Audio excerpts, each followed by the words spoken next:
So you want to get on the property ladder, but you're struggling to save for a deposit? I just bought my first property at 24, working only minimum and average wage jobs. But how did I do it? Keep watching to see my top saving tips. If you already use some of these, amazing. You've taken the first step, but now you want to try and compound on them if you're able to. Now remember, this is dependent on your budget and on your lifestyle. Now, some of your budget and some of your lifestyle might have to change to make some of this work. That is not something that I can tell you. You need to figure that out for yourself. What things can you cut back on? What things are you currently spending a lot of money on that maybe you don't need to? That is worth having a conversation with yourself about. But let's jump into my tips. Tip number 1, pay yourself first. As soon as you get paid or earn money, whatever your income stream is, have a set amount or percentage that you set aside before you even get a chance to spend it. This is especially helpful if you can make your savings account somewhere that it's a little bit harder to access or to see. For example, maybe you have your current account with one provider but your savings account with another, and the money automatically transfers from one bank account to the other without you needing to do anything. This ensures that you don't feel inclined to see the money as it starts ticking up and up. But the benefit of having it in a savings account is that it becomes accessible to you should you ever need that money. For example, I started saving and then I had to pay for my car insurance and I needed to pull that out of my savings account. I didn't want it locked away behind closed doors. And that is something that you'll notice throughout this video. I have not utilised stocks, shares or anything complicated to build up my savings. I have done this purely on wagings and savings accounts. Was it the fastest way? Maybe not. I'm a normal person and I earn normal money, and I want to show you how accessible saving really can be. Now, before I give you the next one, remember that all of this comes at a slight bit of a cost. When you're saving, you're not always, in most cases, living a lavish lifestyle. At no point did I have to entirely cut fun spending or unnecessary spending out of my life.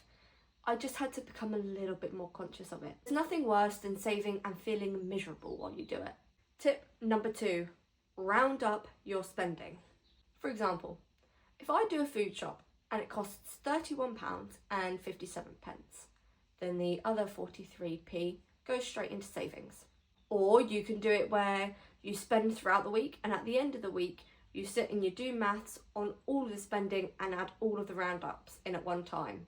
It depends how much you remember to do it, what kind of time you have, and truly what works for you. This means that you're building up the fund slowly and not really noticing large amounts disappear from your bank account. This isn't the technique that's going to build you thousands, but it will keep the numbers heading in an upward direction, which is what we're looking for. As I mentioned at the start of the video, these tips can be used no matter what size salary you have. These first 2 tips, for example, I used when I was 16 and earning minimum wage, only earning £4.25 an hour. These next tips I utilised when I managed to up my earnings. Number 3, if you're lucky enough to have 2 sources of income, use one to live off of and one for savings. I was able to do this when I was promoted up to waitress. Before that, I'd been working on the door and running food, but as we know, when you become a waitress, you can start earning tips. And essentially, the better I was at my job, the more money I earned. So I put my all into amazing customer service and giving the best to my customers. Genuinely, not only because I wanted them to enjoy their food, which I did, and I loved my job, and that showed, and I earned good tips for it. And essentially, I was able to live off of my tips and put every single penny of my wages into my savings account. It meant I was able to put hundreds away a month. And so if you have a second income or even a second earning stream, figure out which one can I live off of and which one can I save. And now this is where you have to look at your lifestyle. You need to decide which one earns me more money, which one is a livable wage. Are they both livable wages?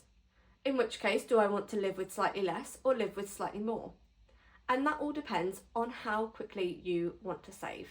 Now, I do appreciate that this option is not available to everyone, but you could still take this technique and use it If you wanted to do things like selling on Facebook Marketplace or doing thrift flips, you can use that to generate a second income. It might not necessarily be big enough for you to live, but that can be the one that you put into savings, as we discussed. 4, and you might not like this one if you're the kind of person who does want to live lavishly. Limit the amount of paid social things you go to. That is the key word, is paid.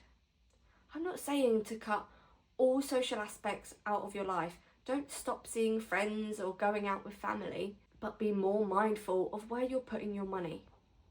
Let's use a night out as an example. A night out at Spoons with your friend can easily turn into £40 on food and drink. If you do that twice a month, you're down £80 for the month and nearly £1,000 for the whole year. And that's taking just one paid social into account. Okay, so what can you do? You can still go to Spoons with your friends, but you might have dinner first, which saves you at least on paying for food. And if you're like me, maybe you're not even that big on drinking. Okay, in which case, maybe order a soft drink. Whatever works for you. I truly can't tell you what to do with these times of monies, but I can tell you to be conscious about it. I am working with natural light here as the sun is rising, so I'm really sorry for the changing in lighting and angle.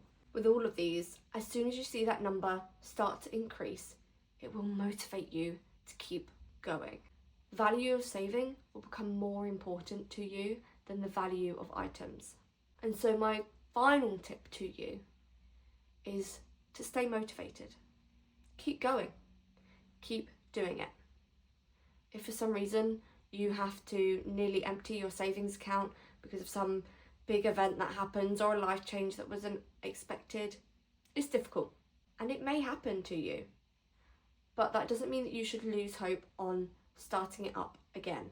Consistent saving is more effective than large chunks at random points in your life that never build up to anything big enough. And so this is how I built my deposit within just 5 years, working average and minimum wage jobs. Now I would like to note that it took me a few more years to build up the extra money that I wanted when I moved into my flat, like for solicitors' fees or moving costs.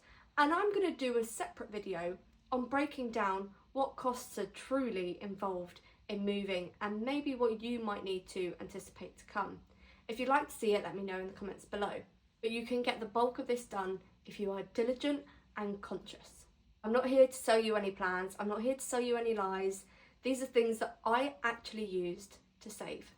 I hope this video has been helpful to you, and if so, maybe consider dropping a like and a comment, and if you're feeling really cheeky, even maybe subscribe.